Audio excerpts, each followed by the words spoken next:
Hello friends, welcome to the success केंद्र। Friends देखिए, आज इस वीडियो में हम लोग 69th बीपीएससी पीटी एग्जाम 2023 के लिए एडुटेरिया का जो ऑफलाइन टेस्ट सीरीज एडुटेरिया के सेंटर पर चलाया जा रहा है उसके टेस्ट नंबर हम लोग 2 को कवर करेंगे। इससे पहले मैंने ऑलरेडी आपको टेस्ट नंबर 1 को पूरी डिटेल में कवर करा दिया था। अगर आपने नहीं देखा है तो ज़रूर देख लीजिएगा, लिंक आपको डिस्क्रिप्शन बॉक्स में मिल जाएगा। और देखिए फ्रेंड्स, मैंने दृष्टि आईएएस का भी 69th बीपीएससी पीटी एग्जाम के लिए टेस्ट सीरीज कराया हुआ है। 2 टेस्ट सीरीज मैंने कराया हुआ है, दोनों का लिंक आपको डिस्क्रिप्शन में मिल जाएगा, जरूर देख लीजिएगा। चैनल को सब्सक्राइब कर लीजिए और जो बेल आइकन है, घंटी का निशान है, उसको जरूर दबा लीजिएगा ताकि जब भी 69th बीपीएससी से संबंधित कोई भी इंपॉर्टेंट वीडियो अपलोड किया जाए तो उसका नोटिफिकेशन सबसे पहले आपके पास पहुंच जाए। चलिए फ्रेंड्स, बिना देरी किए हुए सेशन आज के स्टार्ट करते हैं। पहले फ्रेंड्स प्लीज़ वीडियो को लाइक कर दीजिए और जब सेशन समाप्त होगा तो इसे कम से कम एक ग्रुप में, जहाँ कहीं भी आप हैं वहाँ पर ज़रूर शेयर कर दीजिएगा। आज के सेशन का यानी कि टेस्ट नंबर 2 का पहला प्रश्न पढ़ेंगे कि निम्नलिखित में से कौन सा युग्म सुमेलित है। देखिए, एक तरफ स्थल दिया गया है और वहाँ से जो अवशेष प्राप्त हुआ है दूसरी तरफ उनका नाम दिया गया है। यहाँ पर देखिए, चिरांद जो है, चिरांद बिहार के सारण जिले में है और यहाँ से नवपाषाणिक अवशेष प्राप्त हुए हैं। यहाँ से अस्थि के उपकरण प्राप्त हुआ है। तो हड्डी के हथियार पिकली हल कहाँ पर है? तो देखिए, पिकली हल जो है ये कर्नाटक में है। यहाँ से राख का ढेर प्राप्त हुआ है। बुर्ज होम जो है ये जम्मू कश्मीर में है और यहाँ से गर्तवास। उसके बाद अगर बात करें तो पत्थर और हड्डियों के औजार, मृदभांड, ये सब प्राप्त हुए हैं। तो उपरोक्त में से एक से अधिक इसका राइट आंसर हो जाएगा। चलिए, दृष्टि आईएएस का 2 सेट मैंने कराया हुआ है, लिंक डिस्क्रिप्शन में मिल जाएगा, देख लीजिएगा। नेक्स्ट क्वेश्चन है कि मनुष्य द्वारा खाद्यान्नों का उत्पादन कृषि सर्वप्रथम किस काल में शुरू हुआ था? तो ये आपको पता है कि यह नवपाषाण काल है। Option number C correct answer हो जाएगा। थोड़ा सा हम लोग जल्दी में इस सेशन को कवर करेंगे क्योंकि 150 प्रश्न को कवर करना है। वीडियो लंबी हो जाएगी, इसीलिए हम लोग जल्दी जल्दी कवर करेंगे। जो इंपॉर्टेंट पॉइंट्स हैं उनको मैं डिस्कस करते चलूँगा। निम्नलिखित में से कौन सी विशेषता हड़प्पा सभ्यता से संबंधित नहीं है? अच्छा देखिए, हड़प्पा सभ्यता के लोग जो थे ये लिंग एवं योनि की प्रतीकों की पूजा करते थे। तो लिंग पूजा है, ग्रामीण सभ्यता नहीं थी, यह एक शहरी सभ्यता थी। ठीक है, शहरी सभ्यता थी और पत्थर की मोहरें थी यहाँ पर। ठीक है, सिंधु घाटी सभ्यता की सबसे प्रसिद्ध मोहर जो है यह पशुपति मोहर है और ये मोहरें सेलखड़ी नामक पत्थर से बनती थी। तो पूछा गया कि कौन सा यहाँ से देखिए विशेषता हड़प्पा सभ्यता से संबंधित नहीं है। नहीं हो जाएगा ऑप्शन नंबर बी, ग्रामीण सभ्यता। यह एक शहरी सभ्यता थी। भारतीय उपमहाद्वीप में सर्वप्रथम लोहे का साहित्यिक प्रमाण किस ग्रंथ में मिलता है? साहित्यिक प्रमाण जो है यह मिलता है अथर्ववेद में। किस में मिलता है? अथर्ववेद में मिलता है। अथर्ववेद में जो है लोहे के लिए कृष्ण अयस्क का प्रयोग किया गया है। नेक्स्ट क्वेश्चन है कि वैदिक काल में राजनीतिक संगठन के बढ़ते क्रम के संदर्भ में कौन सा विकल्प सही है? अब यहाँ पर देखिएगा, वैदिक काल पूछा गया है। आपको याद होगा कि आर्यों द्वारा निर्मित सभ्यता वैदिक सभ्यता कहलाई और वैदिक सभ्यता जो थी यह एक विकसित सभ्यता थी और यह ग्रामीण सभ्यता थी। ठीक है, यह एक ग्रामीण सभ्यता थी, वैदिक सभ्यता। और देखिए यहाँ पर जो है राइट आंसर इसका क्या हो जाएगा? तो ये कुल, फिर ग्राम, विश्व, जन और राष्ट्र। Option number C right answer हो जाएगा। चलिए नेक्स्ट क्वेश्चन कर लेंगे। अगला प्रश्न कि मगध पर किस राजवंश ने सबसे पहले शासन किया था? तो फ्रेंड्स, यह कौन सा राजवंश है? हर्यंक वंश है। हर्यंक वंश का संस्थापक कौन था? तो बिंबिसार था। ठीक है, बिंबिसार बौद्ध धर्म का अनुयायी था, ध्यान रखेंगे। और बिंबिसार का पुत्र जो था ये कौन था? अजात शत्रु हुआ था।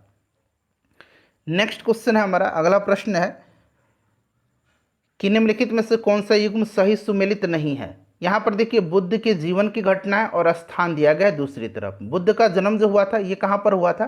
तो फ्रेंड्स, बुद्ध का जन्म कपिलवस्तु के लुम्बिनी में हुआ था। तो ये कुशीनगर गलत दिया गया है। प्रथम उपदेश इन्होंने कहाँ पर दिया था? तो प्रथम उपदेश इन्होंने दिया था कहाँ पर? सारनाथ में दिया था। ठीक है, ऋषिपत्तनम, ये भी गलत हो जाएगा। निर्वाण, इनकी मृत्यु जो है ये कुशीनगर में हुई थी। तीनों गलत दिया गया है। तो कौन सा सही सुमेलित नहीं है? तो उपरोक्त में से एक से अधिक इसका राइट आंसर हो जाएगा। निम्नलिखित में से मगध के किस शासक ने अवंती तथा वत्स पर अधिकार कर उसे मगध साम्राज्य में मिला लिया था? तो यह शासक जो था यह कौन था? तो फ्रेंड्स, यह शिशुनाग था। शिशुनाग जो था यह शिशुनाग वंश का संस्थापक था। आपको याद होगा, इसने अपनी राजधानी को पाटलिपुत्र से हटा करके वैशाली में स्थापित किया था। ठीक है, प्रश्न पूछा जाता है कि किसने अपनी राजधानी पाटलिपुत्र से हटा करके वैशाली में स्थापित किया, तो याद रखेंगे शिशुनाग था। क्लियर। चलिए उसके बाद नेक्स्ट क्वेश्चन है कि किस मौर्यकालीन शासक के शासनकाल के दौरान मगध में 12 वर्षों का भीषण अकाल पड़ा था। तो यह भीषण अकाल जो है यह पड़ा था चंद्रगुप्त मौर्य के समय में। ठीक है, चंद्रगुप्त मौर्य के समय में। और चंद्रगुप्त मौर्य अपने पुत्र बिंदुसार के पक्ष में सिंहासन को त्याग करके अपने गुरु भद्रबाहु के साथ दक्षिण भारत चले जाते हैं, जहाँ पर श्रवणबेलगोला नामक स्थान पर, श्रवणबेलगोला नामक स्थान पर इन्होंने सलेखना पद्धति के द्वारा अपने प्राण त्याग दिए। चलिए अगला प्रश्न करेंगे। क्वेश्चन नंबर यहाँ से है क्वेश्चन नंबर 10 कि निम्नलिखित में से किस अभिलेख में सम्राट अशोक के नाम का वर्णन मिलता है। तो देखिए अशोक का जो नाम का वर्णन है ये मास्की अभिलेख में भी है, गुर्जरा में भी है और उद्योलम में भी है। तो उपर्युक्त में से एक से अधिक इसका राइट आंसर हो जाएगा। मास्की अभिलेख में देखिए, मास्की अभिलेख में और गुर्जरा अभिलेख में अशोक का नाम जो है अशोक मिलता है। ठीक है, चलिए उसके बाद देखिएगा कि अशोक के अभिलेख को सबसे पहले किसने पढ़ा था। अशोक के अभिलेख को सबसे पहले जो है 1837 ईस्वी में पढ़ा था जेम्स प्रिंसेप ने। और इसको खोजा था किसने, तो इसको खोजा था 1750 में टी फैलेंथेलर ने। ठीक है, चलिए अगला प्रश्न कर लेंगे। नेक्स्ट क्वेश्चन है कि मौर्य काल में सामान्यतः भूमि कर कितना होता था। तो मौर्य काल में भूमि कर जो होता था ये उपज का 1/6 भाग होता था। अगला प्रश्न करेंगे कि मौर्यकालीन भारत में दास प्रथा विद्यमान होने का उल्लेख निम्न में से किसने किया था। तो फ्रेंड्स यह किया था कौटिल्य ने। 9 प्रकार के दासों का उल्लेख इन्होंने किया है। कौटिल्य राइट आंसर हो जाएगा। नेक्स्ट क्वेश्चन हमारा कि निम्नलिखित में से किस सातवाहन राजा के सिक्कों पर जहाज का चित्र बना हुआ है। अब यहाँ पर ध्यान दीजिएगा, सातवाहन वंश के जो शासक थे जिन पर जहाज के चित्र उनके सिक्कों पर अंकित थे, तो ये आपका यज्ञश्री सातकर्णी था। उसके बाद देखिए वशिष्ठ पुत्र पुलवामी पे भी था, इसके भी सिक्के जो थे यहाँ पर 2 पतवारे वाले जहाज का जो है चित्र अंकित था। तो मेरे ख्याल से तो बी भी होना चाहिए और सी भी आंसर होना चाहिए था। देखिए सातवाहन वंश का संस्थापक कौन था, तो सीमुख था। कौन था, सीमुख था, याद रखेंगे। और सातवाहन वंश के शासकों ने ही सर्वप्रथम जो है ब्राह्मणों को भूमि अनुदान देने की प्रथा का शुभारंभ किया था। और इनकी राजधानी कहाँ पर थी, तो राजधानी प्रतिष्ठान थी। राजधानी प्रतिष्ठान थी, इसे भी आप ध्यान रखेंगे। चलिए तो ये वशिष्ठी पुत्र पुलमावी के भी सिक्के पर 2 पतवारे वाले जहाज की चित्र अंकित है और यज्ञश्री सातकर्णी पर भी है, लेकिन इसका आंसर यहाँ पर यज्ञश्री सातकर्णी दिया गया है। प्रसिद्ध आयुर्वेदाचार्य चरक किस शासक के शासनकाल से संबंधित है। चरक जो थे ये कनिष्क के दरबार में रहते थे। उसके बाद देखिए प्राचीन काल में भारत पर विदेशी आक्रमणों के संबंध में निम्न में से कौन सा कालानुक्रम सही है। तो बताइए सही कौन सा है। तो देखिए सबसे पहले आए हिंद यूनानी, फिर शक, फिर पल्लव और फिर कुषाण। तो यहाँ पर देखिए आपका हिंद यूनानी यानी कि यूनानी, शक और कुषाण दिया गया है। ऑप्शन नंबर यहाँ पर बी राइट आंसर हो जाएगा। संगम साहित्य में प्रसिद्ध ग्रंथ शिल्पाधिकारम की रचना किसने किया है। तो ये किसने किया है फ्रेंड्स, यह इलांगो आदिगल ने किया है। शिल्पाधिकारम को तमिल साहित्य के प्रथम महाकाव्य के रूप में जाना जाता है। इसकी रचना इलांगो आदिगल ने किया है। तो option number B right answer इसका हो जाएगा। ठीक है, चलिए नेक्स्ट क्वेश्चन करेंगे कि चंद्रगुप्त द्वितीय के संदर्भ में कौन सा कथन असत्य है। चंद्रगुप्त द्वितीय ने कन्नौज को दूसरी राजधानी बनाया था। गलत है, कन्नौज को नहीं, इसने उज्जैनी को अपनी दूसरी राजधानी बनाया था। इसके काल में चीनी यात्री हेनस्वांग भारत आया था। हेनस्वांग जो है हर्षवर्धन के समय में भारत आया था। चंद्रगुप्त द्वितीय के समय में कौन आया था, चंद्रगुप्त द्वितीय के समय में कौन आया था, फाहियान आया हुआ था। ठीक है, इसने विक्रमादित्य की उपाधि धारण की थी, ये सही दिया गया, इसने विक्रमादित्य की उपाधि धारण किया हुआ था। तो इसमें से असत्य कथन पूछा गया है, तो ए भी है और बी भी है। ठीक है, उपरोक्त में से एक से अधिक होना चाहिए यहाँ पर। चलिए गुप्त काल में महतर निम्न में से किस क्षेत्र का अधिकारी होता था। देखिए गुप्त काल की अगर बात करें तो गुप्त काल में प्रशासन की सबसे छोटी इकाई जो होती थी ये ग्राम होती थी। प्रशासन की सबसे छोटी इकाई ग्राम होती थी। ग्राम प्रशासन ग्राम सभा के द्वारा संचालित होता था और ग्राम सभा का जो मुखिया होता था इसको ग्रामिक कहा जाता था। क्या कहा जाता था, ग्रामिक कहा जाता था। और ये ग्राम सभा के जो अन्य सदस्य थे उनको महतर कहा जाता था। तो ये ग्राम राइट आंसर हो जाएगा इसका। चलिए 20 नंबर प्रश्न के निम्न में से कौन सा युग्म सुमेलित है। यहाँ पर देखिए एक तरफ पुस्तक है, दूसरी तरफ उनके लेखक हैं। न्यायावतार सिद्धसेन सही है। विक्रमोर्वशीयम कालिदास की रचना है। काव्य दर्शन ये दंडी की रचना है, ये भी सही है। तो उपरोक्त में से एक से अधिक राइट आंसर हो जाएगा। उसके बाद देखिए, प्रयाग प्रशस्ति के संदर्भ में असत्य कथन की पहचान करें। प्रयाग प्रशस्ति की रचना हरिशन के द्वारा की गई थी, सही है। यह प्रशस्ति संस्कृत भाषा में लिखी गई है, सही है। और ये जो हरिशन थे ये चंद्रगुप्त द्वितीय के आश्रित कवि नहीं थे, ये समुद्रगुप्त के दरबारी कवि थे। किसके? समुद्रगुप्त के। तो गलत कथन की पहचान करना है, ऑप्शन नंबर इसका सी करेक्ट आंसर हो जाएगा। चलिए उसके बाद नेक्स्ट क्वेश्चन कर लेंगे कि गुप्त काल में महादंडनायक था। गुप्त काल में महादंडनायक जो था ये क्या था? तो देखिए यह जो था फ्रेंड्स, यह क्या था? तो यह आपका न्यायाधीश हो जाएगा, ठीक है, न्यायाधीश हो जाएगा। सेनापति जो होता था इसको कहा जाता था महाबलाधिकृत, ठीक है, महाबलाधिकृत कहा जाता था। और पुलिस विभाग का जो अध्यक्ष होता था उसको दंडपाशिक कहा जाता था, उसको दंडपाशिक कहा जाता था, ठीक है। चलिए, सम्राट हर्ष ने किस स्थान पर बौद्ध धार्मिक सम्मेलनों का आयोजन करवाया था? तो ये कहाँ पर करवाया था फ्रेंड्स? ये करवाया था कन्नौज और प्रयाग में, ठीक है। कहाँ पर? कन्नौज और प्रयाग में, याद रखिएगा। चलिए, और अगर हम बात करें यहाँ पर हर्षवर्धन की, तो हर्षवर्धन जो था इसी के समय में हैंसवांग भारत आया था, ठीक है। आपको याद रहेगा हर्षवर्धन के समय में ही हैंसवांग जो है यह भारत आया था, ठीक है। और भी कुछ इंपॉर्टेंट पॉइंट्स मैं आपको बता देता हूँ, यहाँ पर ध्यान रखेंगे। देखिए, हर्ष के समय प्रयाग में, कहाँ पर? प्रयाग में प्रति 5वें वर्ष जो है एक समारोह आयोजित किया जाता था जिसको महामोक्ष परिषद कहा जाता था। और हेनस्वांग ने स्वयं 6वें समारोह में, हेनस्वांग ने स्वयं 6वें समारोह में जो है इसमें शामिल भी हुआ था, ठीक है। अगर पूछा जाए तो याद रखेंगे 6ठे समारोह में हेनस्वांग शामिल हुआ था। Option number A right answer हो जाएगा। चलिए, इसके बाद देखिए, निम्नलिखित में से किस चीनी यात्री ने बौद्ध शिक्षा के महान केंद्र नालंदा विहार की यात्रा किया था? तो हेनस्वांग, फाइयान इत्सिंग, उपरोक्त में से एक से अधिक राइट आंसर हो जाएगा। प्राचीन कालीन स्मृतियों में सबसे पहले किस स्मृति की रचना की गई थी? तो स्मृति ग्रंथों की अगर बात करें तो इसमें सबसे प्राचीन और सबसे प्रमाणिक जो है यह मनुस्मृति है। उसके बाद देखिए, अस्मक महाजनपद था जिसकी राजधानी पोटन या पोतली थी, यह किस नदी के किनारे स्थित था? 16 महाजनपदों में से एक अस्मक था, ठीक है, यह गोदावरी नदी क्षेत्र में था। तो ऊपर में से कोई नहीं राइट आंसर हो जाएगा। दक्षिण भारत में है यह, ठीक है, गोदावरी नदी के तट पर। प्रथम शताब्दी में निम्नलिखित में से किसने नेचुरल हिस्ट्री नामक पुस्तक लिखी है? नेचुरल हिस्ट्री लिखा है प्लिनी ने। अच्छा, टॉलमी ने भारत का भूगोल नामक पुस्तक लिखा है, ठीक है। चलिए, उसके बाद देखिए मिलान करना है यहाँ पर। हड़प्पा कालीन स्थल हैं और ये कहाँ पर हैं? तो रोपड़ जो है ये पंजाब में है, ठीक है। कालीबंगा जो है ये राजस्थान में है, राखीगढ़ी हरियाणा में है और देसलपुर गुजरात में है, ठीक है। चलिए, क्वेश्चन नंबर 29 कर लेंगे अब हम लोग। देखिए, क्वेश्चन नंबर 29 है कि पूर्व मीमांसा दर्शन के प्रवर्तक कौन थे? पूर्व मीमांसा के प्रवर्तक जो थे ये कौन थे? तो राइट आंसर जैमिनी हो जाएगा, ठीक है। कनाद जो थे यह वैशेषिक दर्शन के प्रतिपादक थे। बादरायन जो थे यह उत्तर मीमांसा के प्रवर्तक थे। पूर्व मीमांसा का जैमिनी हो जाएगा। सांख्य दर्शन के बताइए, कमेंट करके आप बताइएगा, ठीक है। सांख्य दर्शन के, योग दर्शन के पतंजलि हैं। चलिए, उसके बाद देखिए, किस बौद्ध संगति में अनुशासन को लेकर के मतभेद के कारण बौद्ध संघ स्थाविर और महासांघिक में विभाजित हो गया था?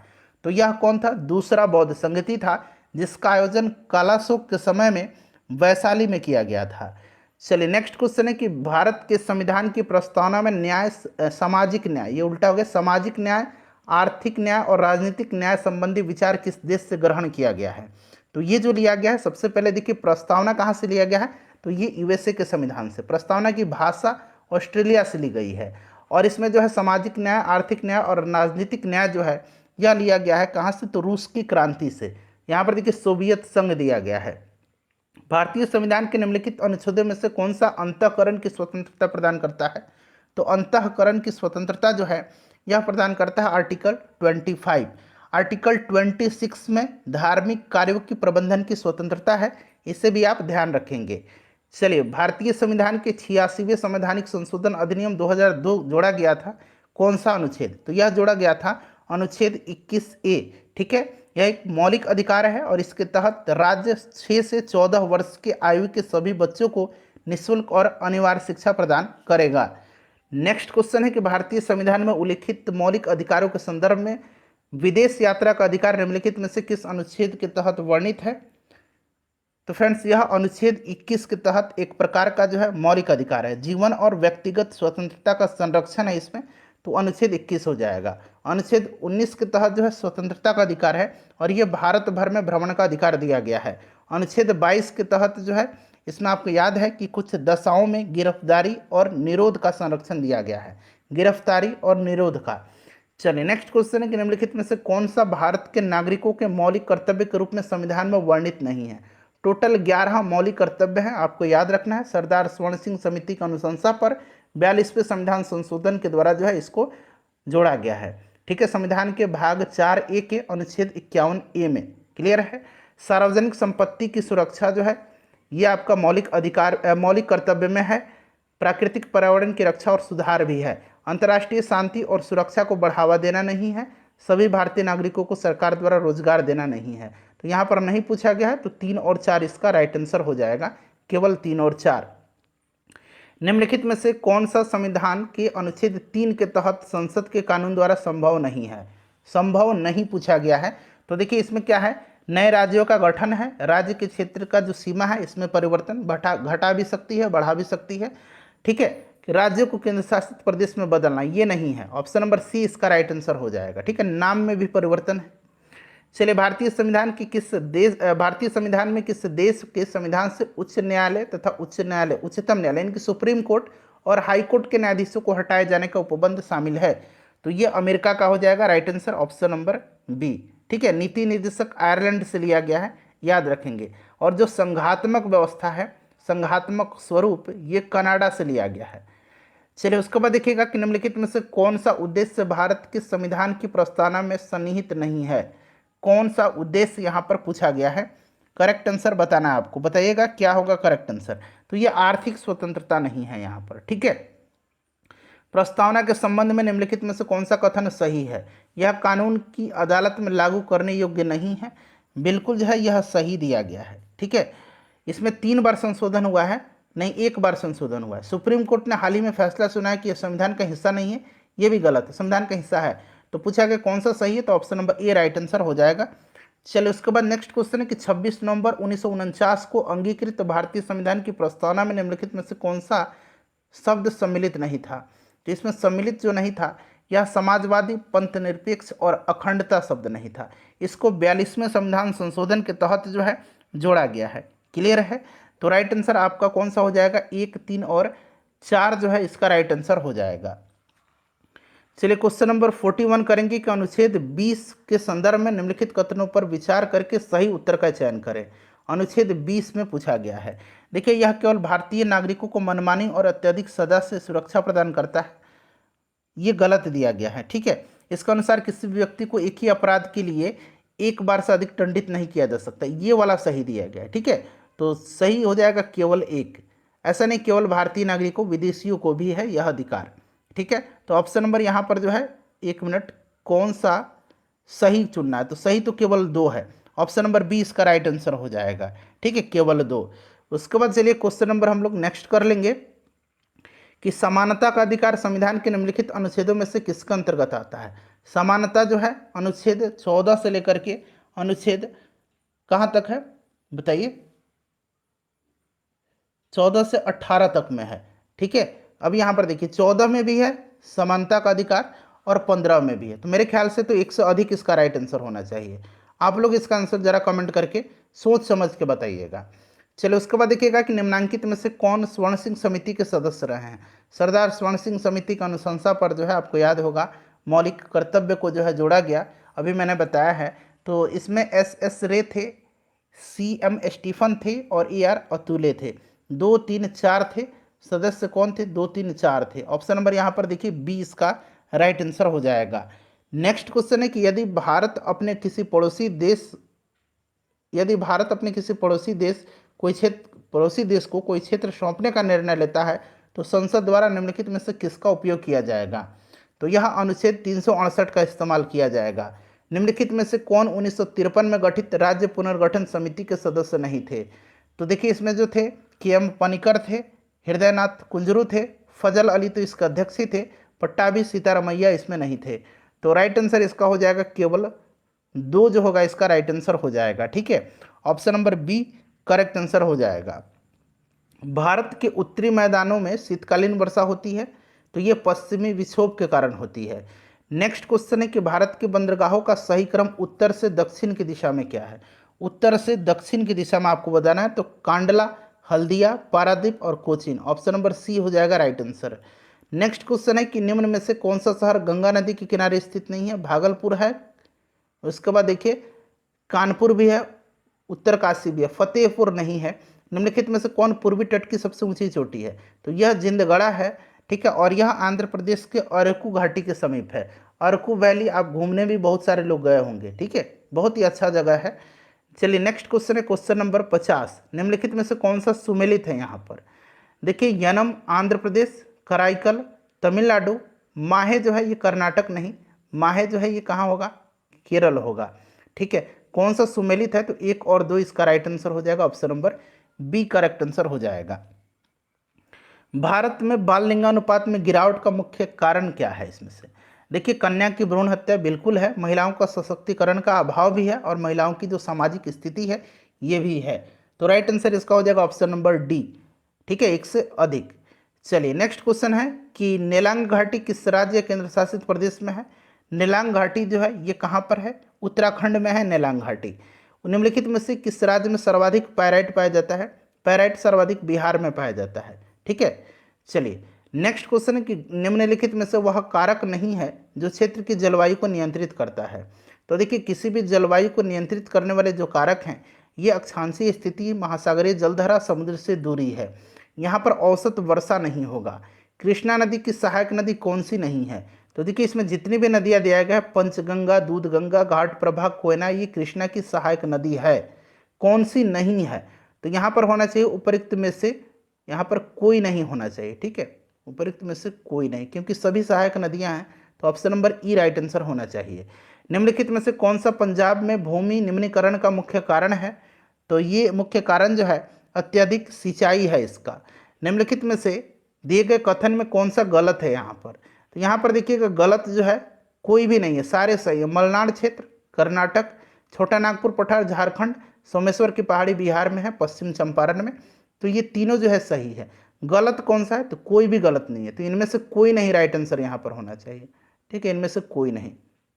एक ऑप्शन और भी रहेगा जैसे कि इस बार रहा है, उपरोक्त में से 1 से अधिक, उपरोक्त में से कोई नहीं।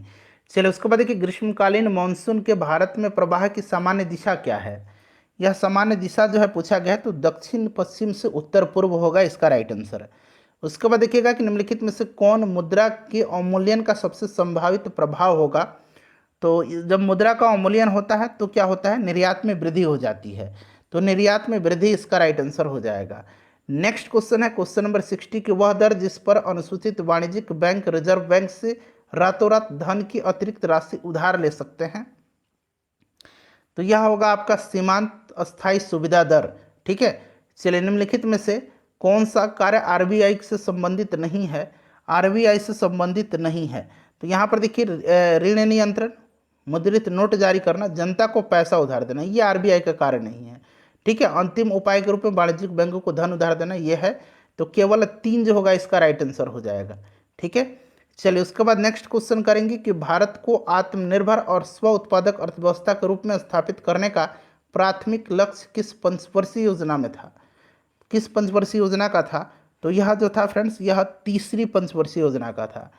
नेक्स्ट क्वेश्चन है कि भारत में किस पंचवर्षीय योजना के अंतर्गत नीली क्रांति मत्स्य उत्पादन मछली पालन से संबंधित है, यह आरंभ किया गया था, तो यह जो है शुरू किया गया था किस पंचवर्षीय योजना में, तो ये 7वीं पंचवर्षीय योजना में। देखिए नीति आयोग के उपाध्यक्ष को भारत सरकार के सार्वजनिक वरीयता क्रम में महत्व का दर्जा दिया जाता है। अच्छा नीति आयोग के उपाध्यक्ष कौन है, तो सुमन बेरी हैं, ठीक है। भारत सरकार का कैबिनेट मंत्री के समान, बताइए राइट आंसर क्या हो जाएगा, सही है, ठीक है। राज्यसभा लोकसभा में विपक्ष के नेता के समान, तो उपरोक्त में से 1 से अधिक राइट आंसर हो जाएगा। निम्नलिखित में से कौन सा एक संवैधानिक निकाय नहीं है, तो जिसका संविधान में वर्णन नहीं है, संघ लोक सेवा आयोग का है, राज्य लोक सेवा आयोग का है, वित्त आयोग का है, नीति आयोग का नहीं है, ठीक है। नीति आयोग जो है एक संवैधानिक निकाय नहीं है, ध्यान रखेंगे, केवल 4 इसका राइट आंसर हो जाएगा। चलिए उसके बाद देखिएगा कि नीति आयोग के बारे में निम्नलिखित में से कौन सा कथन सही है। नीति आयोग का उद्देश्य सतत विकास लक्ष्यों का पालन करना और देश में सहकारी संघवाद को बढ़ावा देना, सही है। नीति आयोग के प्रधानमंत्री जो होते हैं ये पदेन अध्यक्ष होते हैं, सही है। उसके बाद देखिए नीति आयोग के 8 पूर्णकालिक सदस्य होते हैं, गलत है, ठीक है, तो यहीं गलत दिया गया है, 5 इसमें पूर्णकालिक सदस्य होते हैं। तो राइट आंसर पूछा गया कौन सा कथन सही है, तो सही जो है 1 और 2 हो जाएगा। चलिए सही जो है 1 और 2 हो जाएगा। उसके बाद देखिएगा कि औद्योगिक उदारीकरण की नई नीति किस पंचवर्षीय योजना में अपनाई गई थी, तो यह अपनाई गई थी 8वीं पंचवर्षीय योजना में। 1992 से लेकर के 1997 तक कार्यकाल रहा था इसका। निम्नलिखित में से कौन सा युग्म सुमेलित है, इसमें से जो सुमेलित है वो आपसे पूछा गया है, बताइएगा। तो वैध मुद्रा, सरकार द्वारा जारी मुद्रा, ऑप्शन नंबर इसका सी जो है यह सुमेलित दिया गया है। वह मुद्रा जिसका कोई आंतरिक मूल्य नहीं होता है उसको आदेश मुद्रा कहा जाता है, आंतरिक मूल्य नहीं होता है, ठीक है। चलिए उसके बाद नेक्स्ट क्वेश्चन है कि निम्नलिखित में से कौन नीति आयोग के प्रथम उपाध्यक्ष थे, तो अरविंद पनगड़िया थे, वर्तमान में उपाध्यक्ष सुमन बेरी हैं। सर्वोदय योजना का प्रारूप किसके द्वारा तैयार किया गया था, तो ये जयप्रकाश नारायण जी के द्वारा। मिलान करना है, साइंस का क्वेश्चन, विद्युत धारा का मात्रक जो है ये कौन सा, एम्पियर होगा, ठीक है। देखिए विद्युत धारा एम्पियर, ताप का केल्विन, ज्योति तीव्रता कैंडेला और पदार्थ की मात्रा मोल हो जाएगा। चलिए नेक्स्ट क्वेश्चन है वायुमान की गति निम्न में से किस गति का उदाहरण है, तो ये जो है तीनों गति का उदाहरण है, तो ये त्रिविमीय गति हो जाएगा। उसके बाद देखिए अगला प्रश्न है हमारा कि जब किसी वस्तु का वेग घटा करके आधा कर दिया जाए, काइनेटिक एनर्जी उसका पूछा गया है, हाफ mv² होता है, आपको पता है। कह रहा है कि इसका वेग जो है आधा कर दिया जाए घटा करके, इसका वेग, तो यानी कि वेग को अगर आधा करते हैं तो ये कितना हो जाएगा, हाफ mv², और यहाँ पर क्या आ जाएगा, यहाँ पर 4 आ जाएगा। तो आपको क्या करना है, पहले हाफ mv² को बाहर निकाल लीजिए और ये नीचे 4 हो जाएगा, तो यानी कि 1/4 हो जाएगा, तो गतिज ऊर्जा घट करके 1/4 हो जाएगी। चलो उसके बाद देखिएगा यदि लिफ्ट विरामावस्था में हो और उसमें एक व्यक्ति हो तो निम्न कथनों पर विचार करें। विरामावस्था में कहा जा रहा है, देखिए जब विरामावस्था में होगा तो व्यक्ति का आभासी भार वास्तविक भार के बराबर महसूस होगा, ठीक है। चलिए, और जब ऊपर होगा तो बढ़ा हुआ आभासी भार प्रतीत होगा, और जब लिफ्ट नीचे आएगा तो घटा हुआ प्रतीत होगा। निम्नलिखित कथनों पर विचार करें। अब यहाँ पर देखिएगा, और यहाँ से कूट से आंसर आपको चुनना है। यहाँ पर उत्प्लावन बल के संदर्भ में कहा जा रहा है कि यदि किसी वस्तु का द्रव्य में उत्प्लावन बल, अब यहाँ पर समझ लीजिए, मैं यहाँ पर आपको बता देता हूँ, जब भी उत्प्लावन बल, ठीक है, उत्प्लावन बल, यहाँ में लिखता हूँ उत्प्लावन, रुकिए, उत्प्लावन बल जो है यह क्या होगा, वस्तु के भार से अधिक होगा, तो यह क्या होगी, यह क्या होगी, तैरेगी वस्तु, ठीक है। उत्प्लावन बल वस्तु के भार के अगर बराबर होगा तो क्या होगा, द्रव जो है वस्तु जो है ये द्रव के सतह के ठीक नीचे तैरेगी, और उत्प्लावन बल जो है अगर वस्तु के भार से कम हो जाएगा तो वस्तु पानी में डूब जाएगी, समझ गए।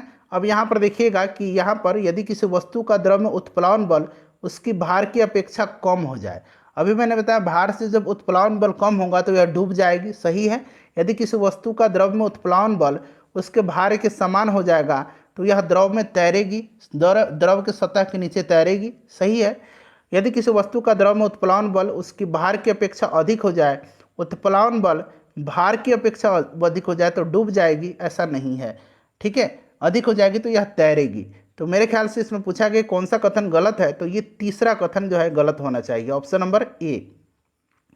निम्न में से अनुदैर्घ्य तरंग का उदाहरण नहीं है। अनुदैर्घ्य तरंग ध्वनि तरंग है और भूकंप से उत्पन्न पी तरंग है। अनुप्रस्थ तरंग है प्रकाश तरंग। प्रकाश तरंग जो है ये अनुप्रस्थ तरंग का एग्जाम्पल है, तो अनुदैर्घ्य तरंग का उदाहरण नहीं है, प्रकाश की गति, प्रकाश तरंग है। फ़ारेनहाइट स्केल पर उच्च नियत बिंदु, निम्न नियत बिंदु 32 डिग्री फ़ारेनहाइट और उच्च नियत बिंदु 212 डिग्री फ़ारेनहाइट। अवतल दर्पण का उपयोग किया जाता है, सोलर कुकर में किया जाता है, सर्च लाइट में किया जाता है, नाक कान दांत गला के जो डॉक्टर होते हैं ये करते हैं, जो यूज़ करते हैं दर्पण। वाहनों के साइड मिरर में नहीं किया जाता, वाहनों के हेडलाइट में किया जाता है। वाहनों के साइड मिरर में जो है ये उत्तल दर्पण का इस्तेमाल किया जाता है, तो किया जाता है अवतल दर्पण का उपयोग सर्च लाइट में, और नाक कान के जो डॉक्टर हैं ये करते हैं। तो ए और बी होगा, यानी कि ऊपर में से एक से अधिक राइट आंसर होगा। जर्मेनियम को गर्म करने पर इसके प्रतिरोध पर क्या प्रभाव पड़ता है। जर्मेनियम क्या है, सेमीकंडक्टर है, इसको गर्म करने पर इसका प्रतिरोध घटेगा, ठीक है, तो ये घटता है, हो जाएगा। उसके बाद देखिएगा कि अच्छा आप बताइएगा कि अगर कोई मेटल है तो उसको गर्म करने पर उसका प्रतिरोध पर क्या प्रभाव पड़ेगा, आप कमेंट करके मुझे ज़रा बताइएगा। चलिए उसके बाद देखिएगा कि हाइड्रोजन के समस्थानिक में किस कण की संख्या समान होती है, किस कण की संख्या जो है समान होती है, बताइएगा। यहाँ किस कण की से ज़्यादा बेटर होगा कि किसकी संख्या समान हो, संख्या भिन्न होती है, समान नहीं भिन्न होती है, सॉरी गलत मैंने पढ़ दिया है, किस कण की संख्या भिन्न होती है। तो ये बहुभिन्न जो होती है न्यूट्रॉन की होती है। जब न्यूट्रॉन जब भिन्न भिन्न है तो ऑब्वियसली द्रव्यमान संख्या भी अलग अलग होगा, ठीक है। तो यहाँ पर कण पूछा गया है तो न्यूट्रॉन हो जाएगा। वैसे यहाँ पर किसकी संख्या भिन्न होगी, अगर इस तरह से प्रश्न रहता तो द्रव्यमान संख्या और न्यूट्रॉन दोनों होता। चलिए शक्ति की बीमा क्या है, शक्ति की बीमा जो है ऑप्शन नंबर ए हो जाएगा, ध्यान रखेंगे। उसके बाद देखिए मिलान करना है, सूची 1 का सूची 2 से मिलान करना है और यहाँ पर आपको नीचे आंसर बताना है। नैनो कितना होता है, तो नैनो होता है 10⁻⁻9। पीको कितना होता है 10⁻⁻12 मीटर। योक्टो कितना होता है 10⁻⁻24 मीटर। माइक्रो होता है 10⁻⁻6 मीटर। इसको आप लोग याद रखेंगे, ठीक है। न्यूटन के किस नियम को जड़त्व का नियम कहा जाता है, तो ये आपको पता है प्रथम नियम जो है इसी को जड़त्व का नियम कहा जाता है। उपरोक्त में से कोई नहीं राइट आंसर हो जाएगा। निम्न कथनों पर विचार करें। गतिज ऊर्जा किस वस्तु में गति के कारण होती है, सही है। स्थितिज ऊर्जा किस वस्तु में विशिष्ट स्थिति के कारण उत्पन्न होती है, सही है। बिजली का पंखा विद्युत ऊर्जा को गतिज ऊर्जा में बदलता है, विद्युत ऊर्जा को यह यांत्रिक ऊर्जा में बदलता है, ठीक है, याद रखेंगे। कौन सा कथन जो है इसमें से सही है, तो 1 और 2 इसका राइट आंसर हो जाएगा ऑप्शन नंबर बी। सीधी सी बात है, ये गतिज ऊर्जा में बदलता है, लेकिन अगर हम जेन्युइनली बात करें तो यह विद्युत को यांत्रिक में बदलता है, ठीक है। चलिए उसके बाद देखिएगा कि गुरुत्वीय त्वरण किन किन बातों पर निर्भर करता है। अच्छा, ये गुरुत्वीय त्वरण का फॉर्मूला जो होता है यहाँ पर मैं आपको लिख देता हूँ। अब ये देखिए जी क्या है, तो ये ग्रेविटेशनल कांस्टेंट है। एम क्या है, तो एम जो है ये पृथ्वी की द्रव्यमान है। आर स्क्वायर जो है यहाँ पर आर जो दिया गया है यह पृथ्वी की त्रिज्या है। तो यहाँ वस्तु से कोई भी इसका संबंध नहीं है, तो इनमें से कोई नहीं राइट आंसर हो जाएगा।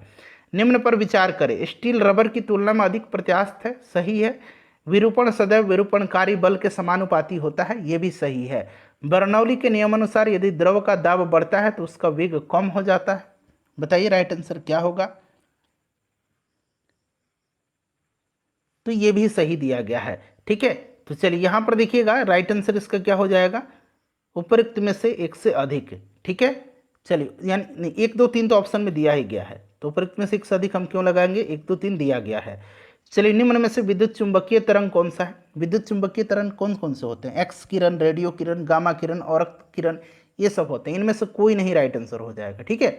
चलिए उसके बाद देखिएगा कि गर्म चाय कप की अपेक्षा प्याले में तेजी से ठंडा हो जाता है। इसका कारण क्या है, इसका कारण है कि प्याले में चाय खुली सतह का क्षेत्रफल बढ़ जाता है।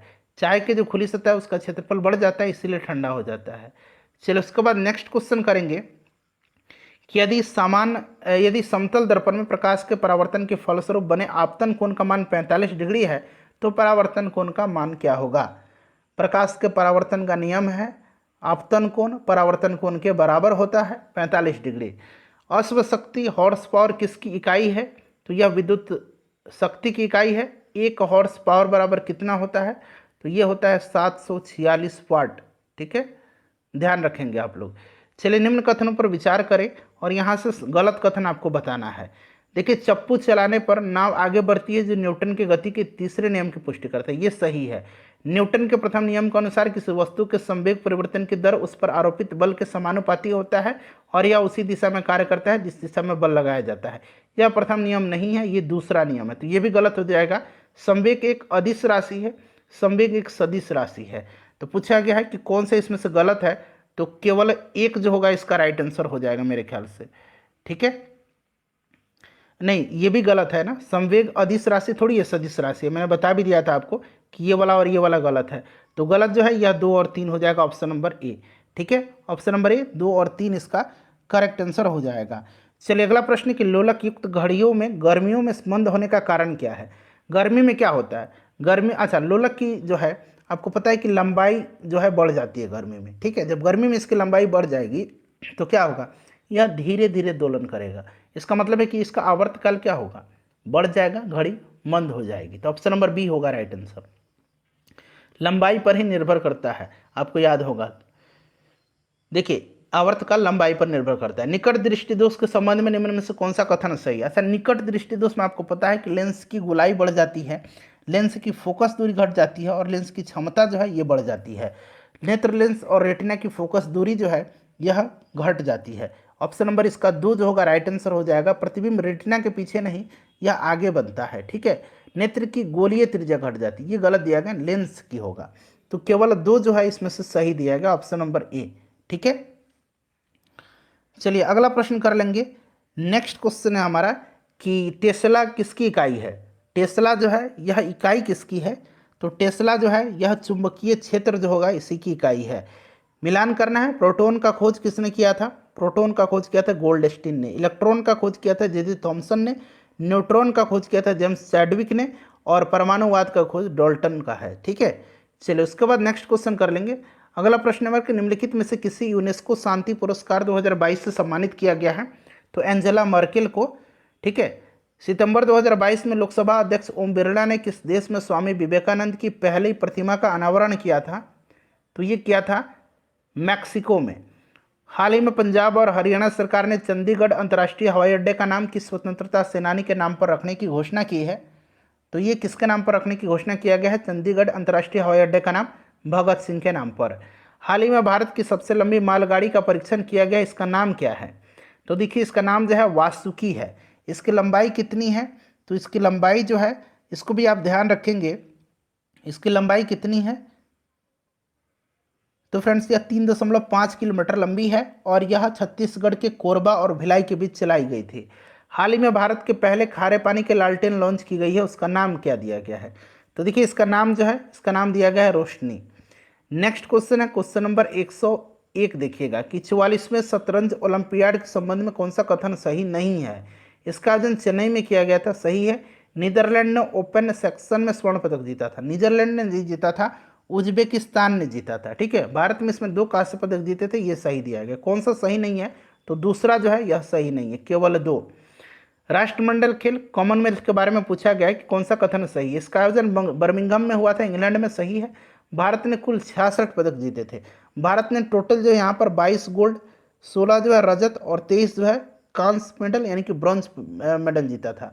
अब देखिए 22-16 कितना हो गया, 38 हो गया, 38 और 23 कितना हो गया, 61 हो गया। भारत ने टोटल इसमें 61 पदक जीते थे, 66 गलत दिया गया है। पदक तालिका में भारत को चौथा स्थान प्राप्त होता है, सही दिया गया है।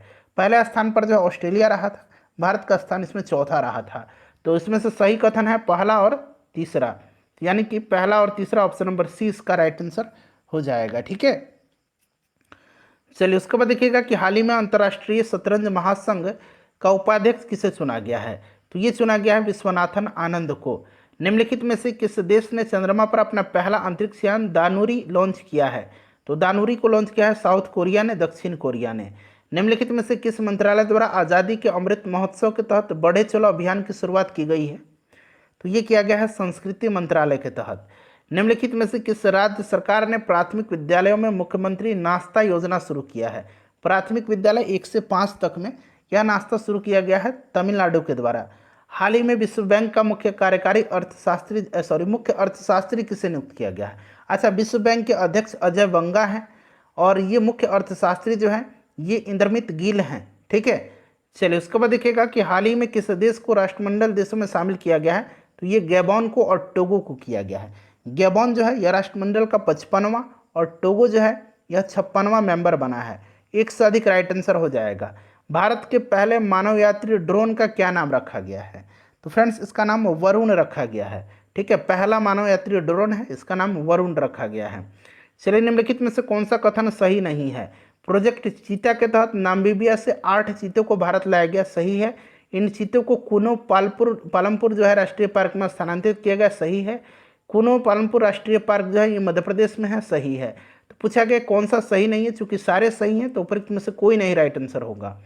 देखिए हाल ही में किस विभाग के द्वारा जागृति शुभंकर को लॉन्च किया गया है। जागृति शुभंकर को लॉन्च किया गया है उपभोक्ता मामलों के मंत्रालय के द्वारा। ठीक है, चलिए उसके बाद देखिए हाल ही में महाराष्ट्र सरकार ने औरंगाबाद शहर का नाम बदल करके क्या कर दिया गया है, तो कर दिया है संभाजी नगर। उसके बाद देखिए हाल ही में विंबलडन टेनिस चैंपियनशिप 2022 महिला एकल का खिताब जीता था एलिना रायबकीना ने। पूछा गया है कि एलिना रायबकीना का संबंध किस देश से है, तो ये कजाकिस्तान की हैं। उसके बाद देखिएगा कि नाटो शिखर सम्मेलन 2022 के संबंध में कौन सा सही नहीं है। नहीं पूछा गया है। सम्मेलन का आयोजन मैड्रिड स्पेन में किया गया था, सही दिया गया है। ठीक है, आयोजन का 32वां संस्करण था सम्मेलन का, सही है। 2023 में नाटो शिखर सम्मेलन का आयोजन लिथुआनिया में किया जाएगा, ये भी सही है। सारे के सारे सही हैं, सही नहीं है तो इनमें से कोई नहीं। चलिए उसके बाद चलिए 115 नंबर देखिए, 1 मिनट रुक जाइए। हाँ यहाँ पर देखिए 115 नंबर, हाल ही में जारी ग्लोबल जेंडर गैप इंडेक्स 2022 के संबंध में कौन सा कथन सही है। अब यहाँ पर ध्यान दीजिएगा, ग्लोबल जेंडर गैप इंडेक्स विश्व आर्थिक मंच के द्वारा जारी किया जाता है, सही है। इसमें भारत का स्थान 135वां था, 36वां नहीं था, 135वां था। और प्रथम स्थान पर जो है इसमें आइसलैंड रहा था, तो ये सही है। कौन सा गलत सही नहीं है, तो ऑप्शन नंबर बी जो है यह सही नहीं है, 135वां भारत का स्थान था। ठीक है, चलिए उसके बाद नेक्स्ट क्वेश्चन करेंगे कि निम्नलिखित में से किस राज्य ने एमएसएमई क्षेत्र के विकास के लिए राज्य केंद्र शासित प्रदेशों की श्रेणी में राष्ट्रीय एमएसएमई पुरस्कार 2022 जीता है। तो ये जीता है उड़ीसा ने। क्वेश्चन नंबर 117 है हमारा कि राष्ट्रपति द्रौपदी मुर्मू ने 5 सितंबर 2022 को नई दिल्ली के विज्ञान भवन में बिहार के किस शिक्षक को राष्ट्रीय शिक्षक पुरस्कार 2022 से सम्मानित किया।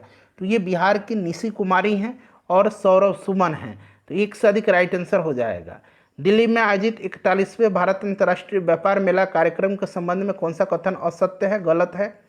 तो देखिए इसमें से जो है इस मेले का theme vocal for local, local to global था, सही है।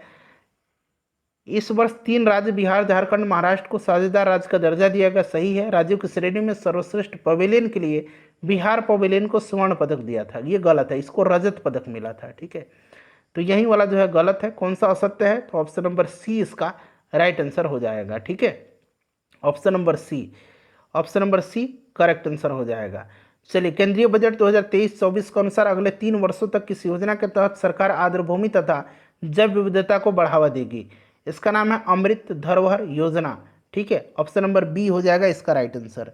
नेक्स्ट क्वेश्चन है हमारा कि हाल ही में बिहार सरकार ने किस नदी पर भारत के सबसे ऊंचे रबर डैम का निर्माण किया है। तो यह फाल्गु नदी है। अगला प्रश्न है कि निम्नलिखित में से किस राज्य सरकार ने छात्रों के बैग का बोझ कम करने के लिए स्कूलों में नो बैग डे की शुरुआत की है। तो यह राज्य बिहार राज्य है।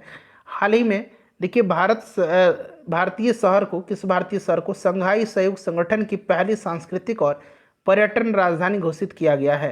तो ये वाराणसी को किया गया है। हाल ही में बिहार के प्रसिद्ध लोक कलाकार रामचंद्र मांझी का निधन हो गया है। उनका संबंध किस क्षेत्र से था, तो इनका संबंध लौंडा नाच से था। ठीक है, चलिए बिहार के किस जिले में भिखारियों ने भीख में मिले पैसों को जमा करने के लिए खुद का अनोखा बैंक खोला है। तो ये कहाँ पर, मुजफ्फरपुर में। उसके बाद कि हाल ही में लद्दाख की उमलिंगला दर्रा, लद्दाख में है उमलिंगला दर्रा, यहाँ पर जो है साइकिल से फतह करने वाली दुनिया की पहली महिला कौन बनी है। इनका नाम है सविता महतो। बिहार के भौगोलिक प्रदेश की चर्चा सर्वप्रथम किस साहित्यिक ग्रंथ में मिलती है। तो यह शतपथ ब्राह्मण में मिलता है। ठीक है, चलिए उसके बाद देखिएगा सही सुमेलित नहीं है। उदयन पाटलिपुत्र राजधानी बनाया, सही है। शिशुनाग ने वैशाली राजधानी बनाया था। बिंबिसार ने जो है राजगृह को राजधानी बनाया था। कौन सा सही नहीं है, तो सभी सही हैं, तो इनमें से कोई नहीं इसका राइट आंसर हो जाएगा। उसके बाद देखिए बख्तियार खिलजी की हत्या किसने किया था। तो ये अली मर्दान ने किया था। बिहार में अकबर के अभियान से डर कर किस शासक ने बिहार छोड़ दिया था। तो यह शासक जो था यह दाऊद खां था। ठीक है, चलिए उसके बाद देखिए किस सिख गुरु का संबंध बिहार से रहा है। तो ये तीनों जो सिख गुरु हैं इनका संबंध बिहार से रहा है। यहाँ गुरु गोविंद सिंह बना लीजिएगा। ठीक है, इनका जन्म तो पटना में ही हुआ था 1666 में। उपरोक्त में से एक से अधिक राइट आंसर हो जाएगा। पटना के गोलघर का निर्माण किस ब्रिटिश इंजीनियर ने कराया था। इंजीनियर पूछा है क्या, इंजीनियर जॉन गास्टिन था। बिहार में बहावी आंदोलन का जो प्रमुख केंद्र था ये पटना था। ठीक है, कौन सा सुमेलित नहीं है। बांकीपुर अधिवेशन आर एन माधोलकर इसकी अध्यक्षता किया था। गया अधिवेशन चित्तरंजन दास और रामगढ़ अधिवेशन मौलाना अबुल कलाम आज़ाद। तो सभी के सभी सुमेलित हैं, इसलिए इनमें से कोई नहीं जो है इसका राइट आंसर होगा। राष्ट्रीय महाविद्यालय के प्रांगण में बिहार विद्यापीठ का उद्घाटन किसने किया था। बिहार विद्यापीठ का उद्घाटन जो है ये 6 फरवरी 1921 को महात्मा गांधी जी के द्वारा किया गया था। अगला प्रश्न है क्वेश्चन नंबर 135। देखिएगा कि चंपारण में महात्मा गांधी किन की रचना है। चंपारण में महात्मा गांधी डॉक्टर राजेंद्र प्रसाद की रचना है। निम्नलिखित में से कौन आज़ाद दस्ता से संबंधित है। तो आज़ाद दस्ता से संबंधित जयप्रकाश नारायण ने इसका गठन किया था। योगेंद्र शुक्ल, सूरज नारायण सिंह, ये सभी राइट आंसर हो जाएंगे।